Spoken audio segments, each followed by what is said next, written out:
Francis, do we have a new moon in Libra? 14 degrees, is that right? 13 degrees 24, which makes it 14 degrees. See, the Sabian symbols, and I should really explain what the Sabian symbols are. In about 1932, a guy called Edward, can't remember his name, he took a psychic woman into New York Central Park.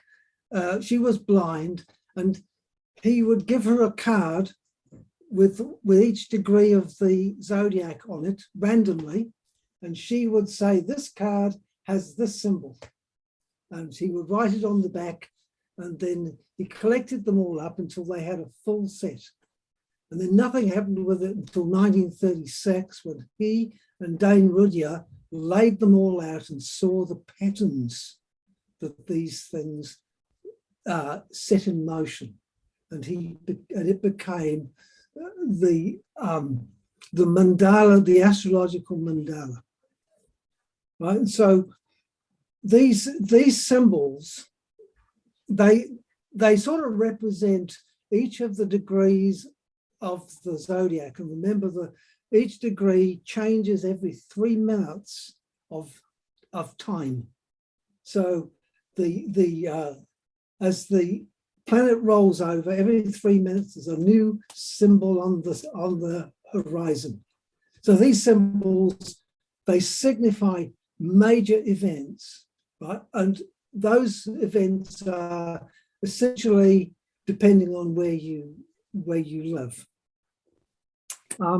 So if I share the screen, which I can't find, hang on.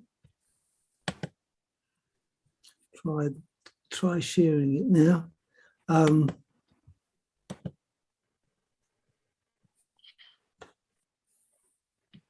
Just looking for the thing, which is not there. It's all very well to share a screen, and it's not actually. Oh, here we go. Share this one. All right. So this is the new moon for now, for this period for us in New Zealand. So we can see that it's gone down. The timing is sometime in the morning. So that means tomorrow morning, Francis. Tomorrow's morning. It's actually, if you look at it, it's 4 minutes tomorrow morning. So 4 minutes of time tomorrow morning is the actual new moon. It's a kite. And when you have a kite, the head of the kite is pointing to a point of importance. And in this case, the point of importance at the top of here is this little green number, Chiron, the wounded healer. So this is all about the moment of healing. This is a healing intention for this period of time. Now, it's really significant because when we look at new moons, we talk about the cycle of the moon. The moon comes from the new conjunction with the sun, where the sun, the spiritual energy coming in, and the reflection of the moon, it's all in alignment, right? And then so the intention, the new birth happens, and it begins to grow until we get to the full moon.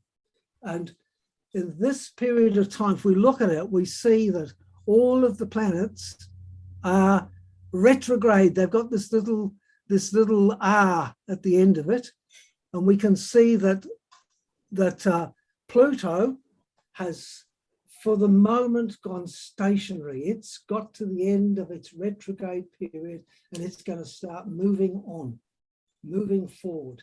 And during this month, that is between this new moon and the next new moon, all of the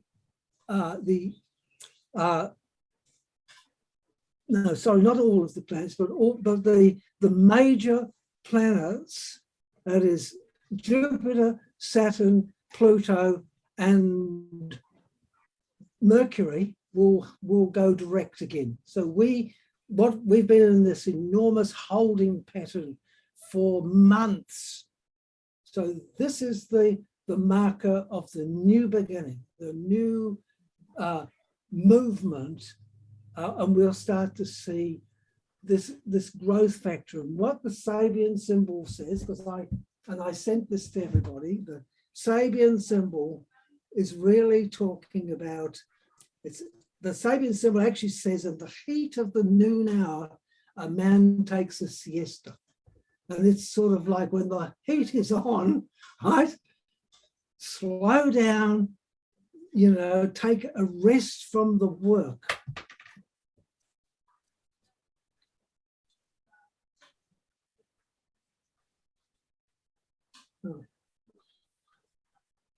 Right, so and what that really means is it's a moment in time for us to take a break, to have a cup of tea, if you like, and to watch the world doing its stuff, right? Because when it gets to the full moon, right, the full moon says from the sun's point of view, right, the sun is there streaming in, it says a man becoming aware of spiritual forces surrounding and assisting him. It's sort of saying that after this moment of rest, when you get to the fullness, if you see, you didn't have to do anything. The spiritual forces were all around. But it says also from the reflection side, the other side, the moon at 28 degrees Aries, says a large audience confronts the performer who disappointed its expectations. And in essence, that is really saying, if you are working, don't expect any accolades. If you think that you're doing it and not the spiritual forces, you're going to get disappointed. So it's really about taking a rest, letting the forces of nature take its movement, make it be ready, because things are happening, things are coming about, and if we really look at it, these things are pretty major things. So we've all been waiting for this, if you like, the collapse of the system as it stands. And one of the things that happens very early on, as we move through the rest of this year, is Pluto moves forward and comes to rest at the as the return for Pluto at the signing of the Declaration of Independence, the founding of America, and the final completion of the War of Independence, the breaking away, was signed when Pluto was at that point. And now we're coming back 250 odd years later to the same point. And when that happens, Pluto stands for for death and rebirth. It's a transformative thing. So you're going to see a huge change in the way in which America, and of course its influence on the world, takes place. Now, not only that, but at the same time, maybe, should I say, a little bit later, but the same basic period of time, Eris arrives over Pluto when the New York Stock Exchange was first formed. So you're going to see a huge disruption and a change of pace of the New York Stock Exchange. Now, the New York Stock Exchange is the biggest stock exchange in the world. And so stocks and shares and all of the financial markets and all the rest of it begin to break. Let's not say break down, but they begin a moment of transformation about how this is going to play out. And if you've been watching the news, you see, started to release a huge amount of papers about how the elite and the ultra wealthy have been manipulating the whole of countries' tax laws to avoid paying any sort of taxes. And all of that is the exposure that this has been going on, right? So we've had a square between the planet Eris, which is the planet of or Eris, the great goddess, right? Is the disruptor. They say she's the disruptor, but in fact, the reason she disrupted the party is because they didn't invite her. And why didn't they invite her? Is because she's the being that exposes what's been going on. Right? She wants to tell everybody what the wedding is really all about, and they do not want that sort of nonsense. So she goes along and rolls her golden ball into the proceedings and creates this huge disruptive and action, which is playing out in the world as we speak. So all of this is a part of this particular cycle. You'll start to see movement towards it, things coming out, more and more exposures, more and more of the truth. So one of the great truths that's coming out is not just that there is a pandemic, but this pandemic is actually what we've had lots of them before, but they've been epidemic. They have only operated in localized areas, but this is spread, as has the other great virus, which is Facebook. So Facebook is being exposed. You know, right now, this whistleblower has come out and said, look what Facebook's been doing. It's been, modulating, and it's been using cells, that is individuals as cells, to grow itself and become more and more prevalent across the planet, just the same as this pandemic virus is doing, in the body world. So we have a virus in the physical world, we have a virus in the social world, and they are both very damaging and disruptive and disunifying. They're creating all sorts of arguments and differences of opinions and disruption of families and all the rest of it. Right? And where do we come to from this new moon is we have to step back, take our opinions out of it, right, so that we allow the spiritual forces to deal with this without getting emotionally or in fact involved in any way whatsoever, right? Whatever you do, whether you're vaccinated, don't vaccinate, whatever it is, don't get involved, because as you get involved, then you buy into the virus itself. And so what are people doing? They're spreading all sorts of ideas and garbage. And where are they spreading it? Through Facebook, through the very virus that is socially disrupting us. So what we have is we have all of these things showing up, and they're showing up as we move through, as the sun moves through Libra, and Libra is all about justice, about confronting what is right and wrong, justice. Eris, the goddess, rules the sign of Libra. She sits on the Old Bailey and she dishes out justice, right? People who have broken the law, get delivered justice, the right sort of thing. You know, if they disrupt the society, they're put in prisons, they're taken away out of society. That's how justice works. So Eris is divine justice and divine retribution.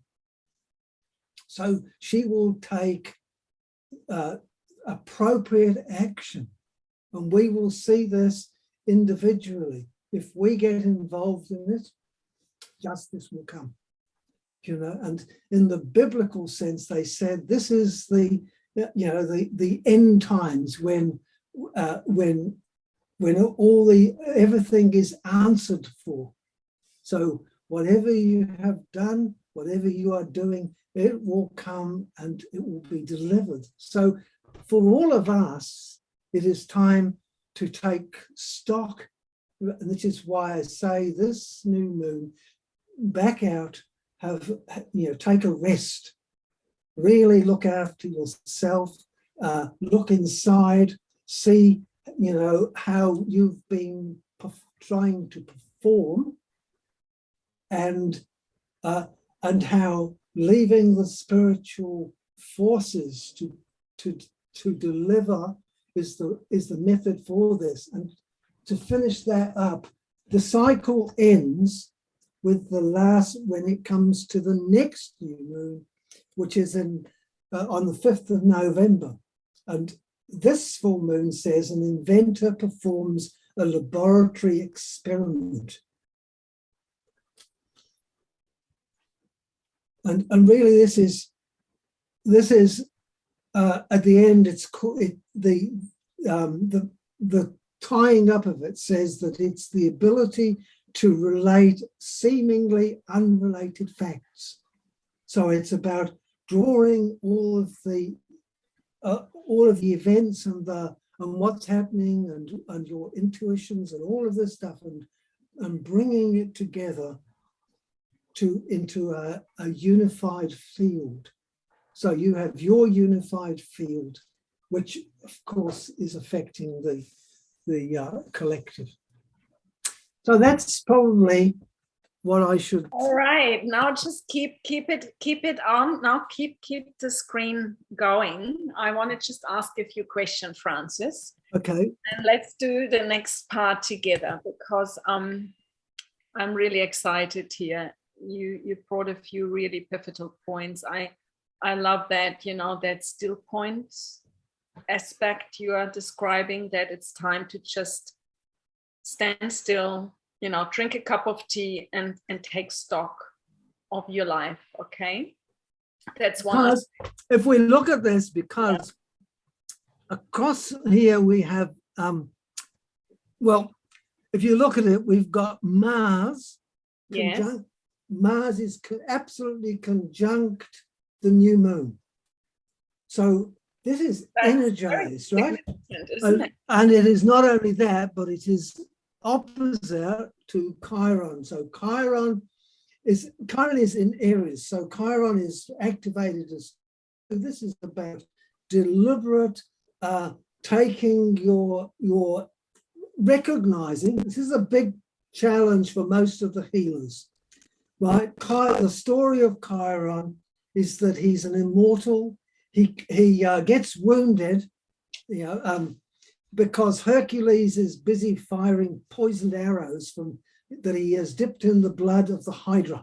They are deadly, but he's an immortal. He is the son of Zeus and a naiad, so he can't die.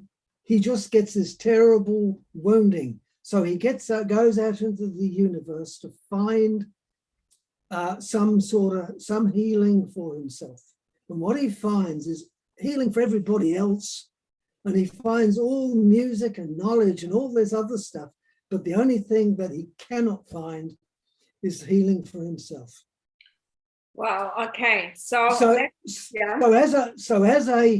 as healers, we have to understand that we may actually carry the elements of a poisoned arrow, if you like, or a poison that we cannot really deal with ourselves, but whether we can or not, we are destined to help others.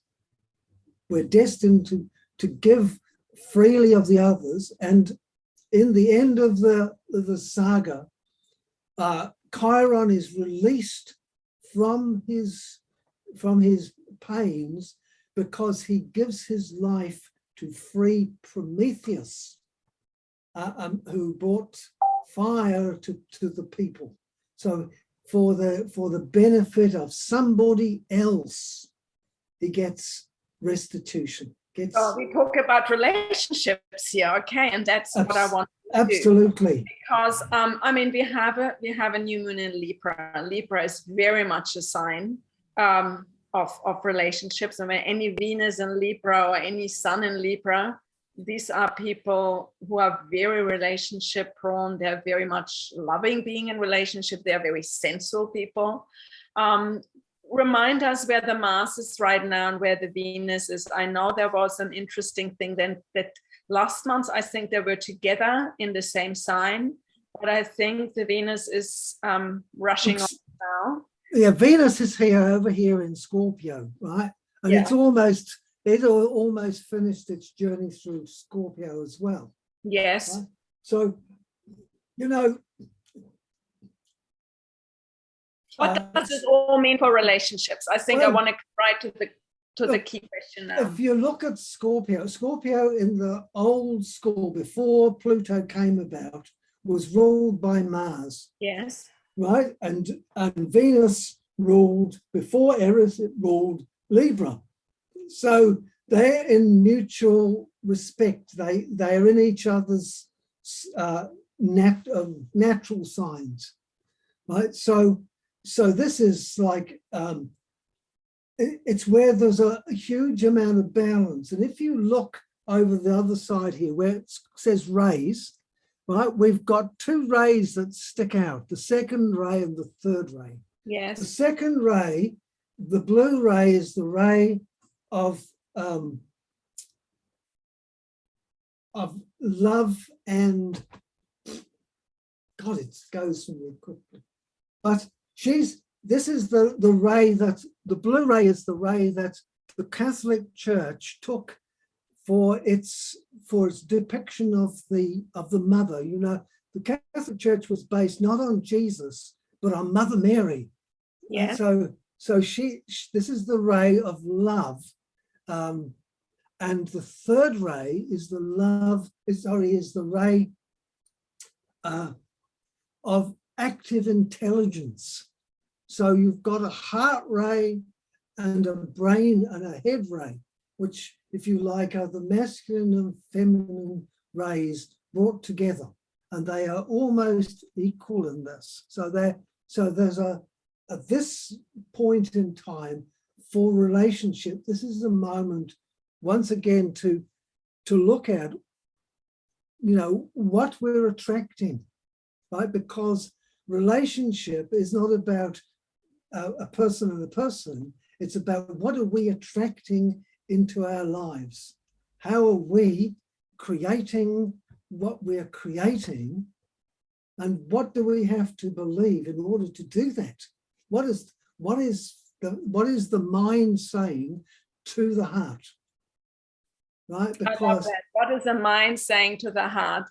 Let's keep this in mind in our process today, you know. Just scan yourself for a moment, just everybody, just while Francis is speaking, just reflect on what is actually the mind saying to the heart. That could be a wonderful opening, you know. And look at this, and you know, like it's the mind imposing its will onto the heart, which creates the reality.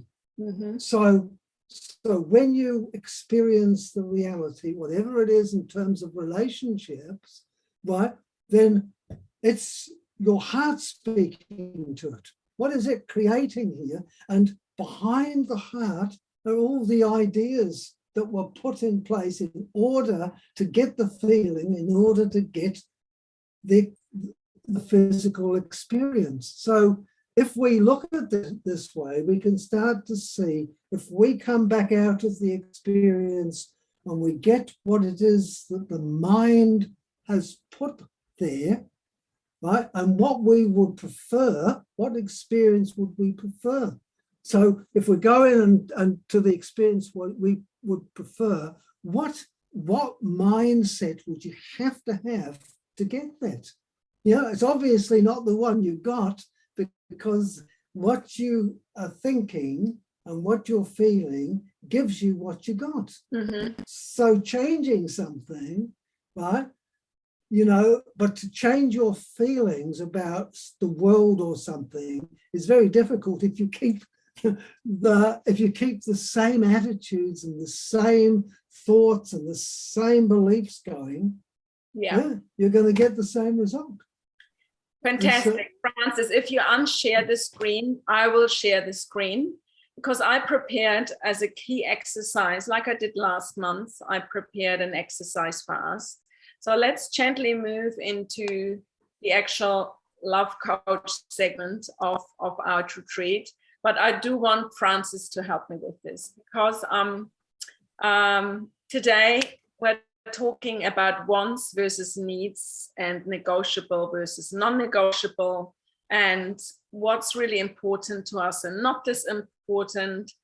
I heard you saying, Francis, it's really a time to take stock. It's really a time to reassess what works, what doesn't work. Am I right? Can you dive with me into this?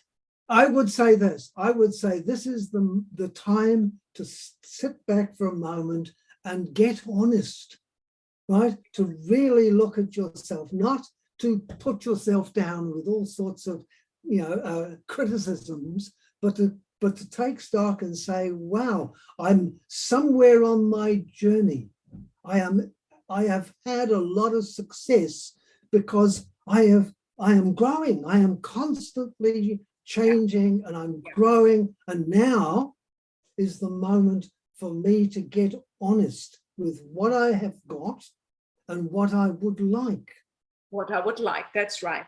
So but it's almost a little bit further, because if you look at my, I want to come to the second part of this exercise is this time I have the 3 B's, be bold and balanced. Would you think that suits for this new moon when you say be bold and balanced? Absolutely. Yeah, absolutely. Came to me last night when I prepared the exercise, when I thought somehow the word balance, I love, playing with letters. That's always my little treat, So here you go. But there is a boldness. There's something we need to claim or reclaim in our lives. Look, Adrian, this new moon, the bold Mars, right? That always goes, yes, this is what is sitting right there, conjunct the new moon in Libra. Be balanced, but make a statement.